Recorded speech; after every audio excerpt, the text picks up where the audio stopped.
जब 2019 का लोकसभा चुनाव था तब राजस्थान राज्य के अंदर योजना आई थी लोन माफी की योजना, किसानों का कर्ज माफ कर दो। किसानों का कर्ज माफ करने की फिर एक बयार सी छिड़ी, मतलब किसानों के कर्ज माफी पर किसान को राजस्थान में कर्ज माफ, होड़ा होड़ हर राज्य सरकार ने अपना किसानों का कर्ज माफ किया। आपको लगेगा सर आप किसान विरोधी हैं, आप सरकारी कर्मचारी विरोधी हैं। भाई देखो बात ऐसी है, मैं किसी का भी विरोधी नहीं हूं, क्योंकि ये सब लाभ तो मुझे भी मिलते हैं, लेकिन मैं अपने ही लाभों का विरोध कर रहा हूं। इसका अर्थ समझ रहे हैं आप? इसका अर्थ यह है क्योंकि ओवरऑल अगर आप चीजों को समझेंगे, योजना कोई सी बुरी नहीं है। आपको घर बिठा करके, मेरी तो आपके प्रति यह शुभकामना है कि ईश्वर हमारे देश को इतनी समृद्धि दे कि इस देश की इतनी अधिक आबादी को घर से निकलकर काम करने भी ना जाना पड़े, उनके सबके अकाउंट में 5-5 लाख रुपए महीने क्रेडिट हो, उनसे एक भी पैसा टैक्स का ना लिया जाए, उन्हें घर से उठकर के भी बाहर जाने की नौबत ना आए। ये मेरी शुभकामना है आपके लिए। परंतु असलियत बहुत विकट है। असलियत विकट यह है कि साहब घोषणा तो कर दी, लेकिन घोषणा के लिए पैसे भी आप मेरी ही जेब से निकालोगे। बस हमारी जनता इतनी भोली है कि उसे अपनी जेब से जाता हुआ पैसा इसलिए दर्द नहीं देता, उसे लगता है मेरी से थोड़ी गया है, उसकी से भी तो गया है, बस इतने में हम खुश हो लेते हैं। यानी पेंशन जब मिलती है ना, तो पेंशन मिलने वाले को खुशी क्या होती है? उसे खुशी ये होती है अपन को तो मिल गया, टैक्स किसने चुकाया? अपने में से तो इतना सा गया, इन सब ने चुकाया। ये जितने भी लोग बेरोजगार टाइप के बैठे हुए हैं, ये सब अपनी जेब में से पैसे चुकाते हैं ताकि मुझे पेंशन मिलती है। और जब मुझे पेंशन मिलती है तो बाहर में जाए जनता, अपना काम बनता। बस यहीं से ही हमारे देश की सारी राजनीति चलती है।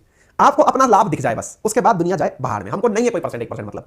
देश की सारी जितनी भी फ्रीबीज योजनाएं चलती हैं वो इसी आधार पर चलती हैं। जैसे अब किसानों के पक्ष में आपने सब किसानों का लोन माफ करवा दिया, लान सरकार बहुत अच्छी है, लेकिन साहब उस बारे में कौन विचार करेगा कि इस किसान को कर्ज लेने के प्रति किसने उकसाया था? किसान पागल था कि जो कर्ज लेने आया था? कर्ज तो शब्द ही बहुत नेगेटिव है। क्यों मजबूर हुआ किसान कर्ज लेने के लिए? क्या कोई बताएगा?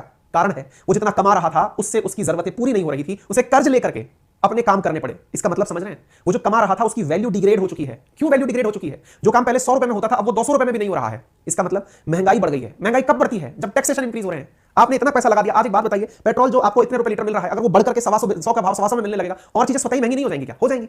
तो आपने पहले तो उसे मजबूर किया कर्ज लेने के लिए, मजबूर करके अब आप उससे कह रहे हो देख मैं तेरा लोन माफ करा दिया ना, मुझे वोट दे, मैं कितना अच्छा हूं। अरे महाराज आप अच्छे तब हैं जब उसका आप टैक्सेशन कम करें, आप अच्छे तब हैं जब चीजों को, महंगाई को नियंत्रित करने का प्रयास करें, संसाधन बढ़ाएं, किसान की आय को दोगुना करने का काम करें। स्वामीनाथन आयोग ने जिस समय से ये लाइन बोली थी क्या कि लोगों को उनके द्वारा जो लगाई गई लागत है उसका आप 1.5 से 2 गुना देने का प्रयास करिए। कोई राज्य सरकार आगे निकलकर नहीं आई। क्यों? क्योंकि अरे इसमें तुम पकड़ में आ जाएंगे। कैसे? अगर आपको योजना ही लागू करनी है तो राज्य सरकारों से डिमांड की जाए किसान के लोन माफ मत करिए, लोन तो वो चुका देगा, लेकिन जो उसकी लागत आ रही है ना उसको 1.5 गुना कीमत अदा कर दो, उसकी 2 गुना कीमत अदा कर दो, उसकी लिखित में दे दो कि तेरी इतनी लागत आएगी, इतना चुकाएंगे हम। अजी वो आपको लोन दे देगा। फिर समझे? सरकारें ये नहीं कर सकती। क्यों? इस किसान को चाहिए गरीब गरीब रहे, तब राजनीति प्रमोट होती है। एग्जैक्टली पेंशन स्कीम भी जिसमें कि आज का यूथ कमाएगा, आप और मैं कमाएंगे, तब जाकर पेंशन भरी जाएगी। सर आप तो एकदम वृद्धजन विरोधी हैं। अजी नहीं साहब, 1% भी वृद्धजन विरोधी नहीं है। हम आपको ऑप्शन देते हैं ना सरकारों से कि सरकार प्लीज ऐसा कर दीजिए, और वो तो बहुत आसान है करना। क्या आसान है बताइए जरा?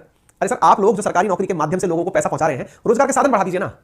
वृद्धजन भी बहुत सारे काबिल लोग हैं, आप उनको उनके लायक काम दे दीजिए। और अगर एटलीस्ट आपके पास वो नहीं है, तरीका नहीं है, तो आप उनको होने वाली जो दिक्कतें हैं उनको दूर करने की सुविधाएं मुफ्त कर दीजिए, उनका चिकित्सा मुफ्त कर दीजिए, आना जाना मुफ्त कर दीजिए। ये तो आपके हाथ में है ना। वृद्धजन का खर्चा कहां आता है?